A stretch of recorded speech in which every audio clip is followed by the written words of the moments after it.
So today you're going to learn how to make this beautiful dynamic one, and guess what? You're not going to get your hands dirty. So these are the materials you're going to need to make this fast, easy, and lightweight hanging basket.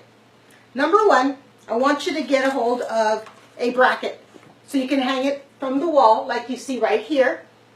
Okay? And then find yourself a nice neutral colored macrame pot holder. Instead of a traditional pot, I'm using a saucer that has at least like about an inch. And this is your saucer that typically goes underneath a pot. So I'm going to use this. I'm also going to use a plant liner. And this goes underneath your plant like this. And that captures any water so that it does not fall onto the ground. And then you're going to need just a little bit of moss material like this. Put your saucer in first, just like that. Okay? Make sure it's nice and balanced. Then you start with your plants. And this is the real fun part because you get to be really creative. I've got a little spider plant. And since it's the tallest one, I'm going to put that first. And before I put it where I really want it, I'm just going to put it in the middle.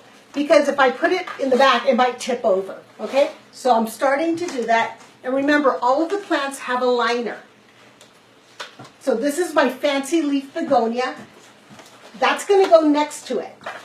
Every basket plant, hanging basket, needs to have a cascading plant. So here I have my creeping Charlie. And then here's the thing that makes this look like it was planted. You get your moss material. I cut it into a little ribbon. And then what you're going to do is you're just going to bring it over to the front to basically cover up your pots so that you don't see it. And it gives it a really nice finished look. And now you're going to ask, Shirley, how do you take care of it? So easy.